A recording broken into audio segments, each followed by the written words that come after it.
Bye bye tata good bye गया। গেলাম না, অবশেষে বেঁচে থাকলাম। হাই হোয়াটসঅ্যাপ বাই ব্রাদার্স, আশা করি সবাই ভালো আছেন। নোয়াখালী বাইকার্সের সবাইকে welcome back to another video. তো আজকে আমি যাচ্ছি সিলোনিয়া বাজার থেকে শ্যানবাগের উদ্দেশ্যে। তো যাত্রাপথে কিছু অসাধারণ অসুন্দর মুহূর্ত আপনাদের মাঝে তুলে ধরার চেষ্টা করব। তো কথা না বাড়িয়ে চলুন ভিডিও শুরু করা যাক। এই ইনটু দে please, this is Noakhali Bikers. ওই শুরুতে আপনারা দেখলেন ভিডিওতে আমাকে কিভাবে একটা বাইকার্স ভাই চাপা দিল। চাপা খেতে খেতে আমার তো দিশেহারা অবস্থা। এদিকে রাস্তার মাঝখানে কুকুর যাতা অবস্থা, কিন্তু ভাই রাস্তাটা দেখতে অসাধারণ সুন্দর।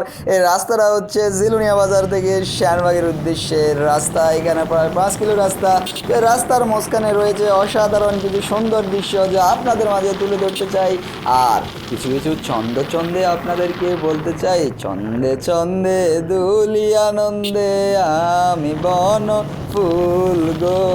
আরে বাইরা তো মাছ ধরতে ধরতে যাচ্ছে, আমিও যাচ্ছি। তো যাই হোক বন্ধুরা, ভিডিওটা ভালো লাগলে লাইক কমেন্ট শেয়ার করতে ভুলবেন না। যারা ইউটিউবে রয়েছেন অবশ্যই সাবস্ক্রাইব করবেন। ফেসবুক থেকে দেখে থাকলে ফলো করে শেয়ার করতে ভুলবেন না। তো রাস্তাটা দিয়ে অনেক অনেক অনেক গাড়ি চলাচল করে। রাস্তাটা কিন্তু অতটা সরু, কিন্তু এই রাস্তা দিয়ে চলাচলের উপযুক্ত অনেক ধরনের গাড়ি চলে। সিএনজি রয়েছে, অটো রয়েছে, বাইক রয়েছে, অনেক কিছু রয়েছে। কিন্তু এই রাস্তা বাস চলার উপযুক্ত না, কারণ রাস্তাটা দিয়ে কোনো বাস যাতায়াত করে না। কিন্তু আমি যাচ্ছি রকেট গতিতে দাই আশা করে, কারণ আমার গন্তব্য শ্যানবাগে। যারা আমার চ্যানেল নতুন আছেন আগেই বলেছি লাইক কমেন্ট শেয়ার করবেন। এবং কি আপনাদেরকে বলে রাখি ভাই, নোয়াখালী বাইকার্স আপনাদেরকে দিতে চলেছি নতুন নতুন অনেক কিছু কন্টেন্ট।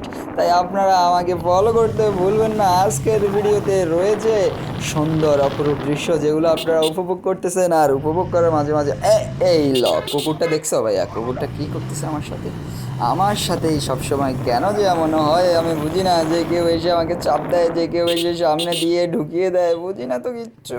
যাই হোক বন্ধুরা, আমি কিন্তু শ্যানবাগের কাছাকাছি চলে এসেছি। আর কিন্তু 1 কিলোমিটার রাস্তা বাকি রয়েছে। আর এই রাস্তার মাঝখান দিয়ে আমি আরেকটা বাইপাস রোডে ঢুকে গেলাম, কারণ হাইওয়ে দিয়ে যাইলে আমার অনেক যানজটে পড়তে হবে, কারণ আমার বাসাটা এইখান দিয়ে ভিতরেই। আর আপনাদেরকে আরেকটা কথা বলি, যারা শ্যানবাগে রয়েছেন তাদের কিন্তু এই রাস্তাটা পরিচিত। এই রাস্তাটা হচ্ছে মূলত শ্যানবাগ উপজেলার অপোজিট থেকে সিলোনিয়ার দিকে যাওয়া, এবং ওই দিক থেকে যাওয়া যায় আপনার বটতলা, আবার যাওয়া যায় তুলাপুকুরিয়া। আর আমি দেখতে দেখতে হাই রাই করে চলে এসেছি শ্যানবাগে। আর এইখানেও আরেকটা কুকুর মামার সাথে দেখা। এই যে শ্যানবাগের মেইন রাস্তায় চলে এসেছি। এইখানে শ্যানবাগের বাজারের একবারই শেষ বিন্দু। এখানে হচ্ছে সরকারি হসপিটাল রোড। আমার ডান পাশে রয়েছে সরকারি হসপিটাল, আর বাম পাশে রয়েছে সবগুলা আবাসিক বাড়ি এবং কি দোকানপাট। আর দেখতে চলে এসেছি নিজের বাড়িতে। দেখছেন বন্যার পানি এখনও যেন রয়েছে শ্যানবাগে। যাই হোক বন্ধুরা, ভালো থাকবেন সবাই। দেখা হবে নতুন কোনো ভিডিওতে। ততক্ষণ পর্যন্ত খোদা হাফেজ।